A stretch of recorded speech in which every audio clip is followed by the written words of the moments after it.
안녕하세요. 토방김 사장입니다. 당분간 세리의 경기는 영상 제작은 하게 되더라도 배팅은 자제해야 할 것 같습니다. PK가 빈번한 것도 예측할 수 없는 요소이다 보니 까다로워지고 금일 유벤투스의 경기도 경기 초반 PK가 흐름을 완전히 바꿔놔 버렸습니다. 그렇게 요 몇일간 세리의 경기로 계속 피해를 보고 말았는데 금일 경기들은 개인적으로도 나름 승부수를 띄우는 경기로서 배팅을 가져갈 것 같은데 주력과 고배당으로 나눠 한번 노려보는 금일 분석입니다. 꼭 결과를 신뢰하지는 않으시더라도 경기 내용적인 정보는 객관성 있게 다룬 만큼 잘 참고하셔서 좋은 결과 가져가시길 기원하며 분석 시작하겠습니다. 금일 경기는 마르세유와 파리 생제르맹의 경기입니다. 16강에서부터 굉장히 흥미로운 매치업이 성사된 것 같습니다. 우선 마르세유는 홈 경기라는 점에서 이점이 분명히 생기는 것이 있으며 음바페가 당분간 부상에서 돌아오지 못하고 있는 시점에 파리 생제르맹을 상대하는 것은 없을 가능성을 조금이나마 더하는 것도 있습니다. 물론 파리 생제르맹에게 음바페가 없다는 아쉬운 소식도 존재하지만 나름의 좋은 소식도 존재하는 것 같습니다. 우선 이번 경기에서 마르코 베라티가 중원에 돌아오는 것은 레나토 산체스가 부상자로 빠지는 시점에서 상당히 다행이라 할 수 있습니다. 또한 이번 경기에서 페레이라의 자리가 없을 수도 있을 것 같습니다.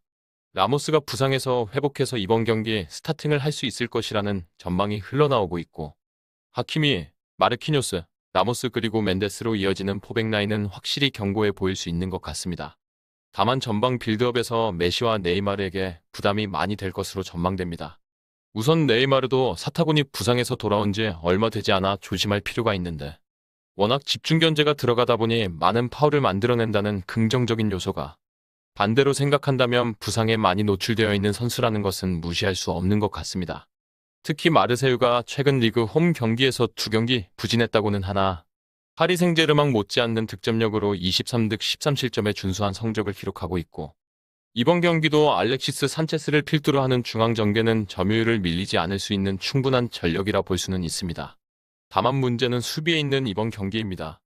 에릭 바이가 이번 경기까지 출전 정지를 가져가는 것은 분명 마르세유에게 지속적인 아쉬움이었을 것이며 발레르디까지 출전 정지를 당했기에 수비 라인에서의 불안 요소가 생긴다는 것입니다.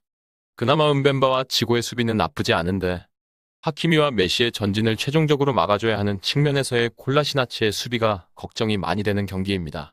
특히 메시가 최근 출전한 리그 2경기에서 모두 득점에 성공하며 1월 막바지에 침묵을 깼고 이번 경기에서도 최종 경기의 대상이 될 수밖에 없을 것입니다.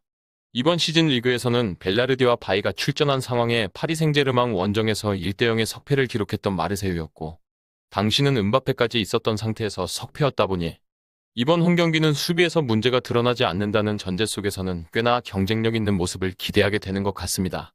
즉 이번 경기의 키플레이어는 현재 화면상의 라인업을 전제로 했을 때는 마르세유의 수비수 콜라시나치라고 할 수 있겠습니다. 그리고 우리는 배당을 살펴봐야 합니다. 현재 파리 생제르맹에게 2.10의 초기 배당률이 설정되었고 이 배당에서 배팅 시 기대 승률은 48%인데 이번 경기의 데이터를 기반으로 한 통계적 승률은 41%라고 빅데이터는 평가하고 있습니다. 실제 파리 생제르맹이 이번 시즌 2.00 배당이 넘는 배당을 책정받은 경기가 한 차례 존재했었고 당시 랑스에게 당시 원정에서 네이마르와 메스의 결장으로 인해 2.05 배당을 책정받고 3대1의 패배를 했습니다. 문제는 득점력보다는 결국 수비였고 이번 경기도 마르세유의 공격력 정도라면 파리는 분명히 긴장해야 한다고 볼 수밖에 없습니다. 또한 파리 생제르맹의 보유한 표본 내에서 2.10 배당을 책정받은 경기의 승률이 22%이고 마르세유도 3.50 배당에서 14%의 승률만을 보였다는 점은 가볍게 생각하지 못하게 하는 요소들입니다. 현재 bet365에서는 파리에게 2.10의 배당률을 고수하고 있으나 이외 업체들은 모두 그 이상의 배당을 보여주며 최고 2.19 배당까지 책정이 되고 있습니다. 음바페의 결장은 꽤나 영향력이 커 보이는 듯하고 마르세유에게는 쉽게 포기해야 하는 경기는 아니라고 판단되기도 합니다. 실제 이미 양팀 득점 가능성을 1.53 배당까지 책정을 하며 매우 긍정적으로 바라보고 있고 실제 해외 매체에서도 1대1의 정규시간 승부로 끝날 것이라는 예측이 나오고 있기에 이번 경기의 평가는 까다로워지는 것 같습니다. 다만 개인적인 견해로 앞서 언급드린 콜라시나치의 수비에서 이전 리그에서 맞대결과는 다른 양상이 나타날 것으로 판단되고 메시를 통한 플레이메이킹이 하키미와 함께 오른쪽 측면에서 대체롭게 이뤄질 수 있을 것이라 보여지는 것 같습니다. 만일 콜라시나치가 출전을 했을 때 제 역할을 해준다면 경기는 정말로 무승부로 이어질 가능성이 높아 보이기도 하는데 폼이 올라온 메시에게 공간을 열어주는 일이 생긴다면 사실상 추가 실점 가능성은 기대 이상이고, 그렇다면 결국 팽팽한 흐름 속에 골 결정력을 보일 수 있는 파리 생제르맹이 아찔한 승리를 기록할 수 있을 만큼의 여력은 있다고 판단되는 것 같습니다. 다만 대승을 거두기에는 마르세유가 쉽게 압도당하며 점유율을 내어줄 것으로 보여지지는 않고, 일반 승리로 주력을 가져가면서 소액 다플더 배팅에는 한 점 핸디캡 무승부로 접근을 가져가 보는 것도 방법이 될 수는 있다고 보여집니다. 정확한 배당 변동에 따른 실시간 추적과 최종 예측은 배팅 마감 직전까지 이루어져야 합니다. 위 부분을 참고하는 배팅이 아닌 더 근시적인 결과는 배당률 흐름의 변화 및 경기 시작 전 결장자 정보에 따라 변동될 수 있습니다.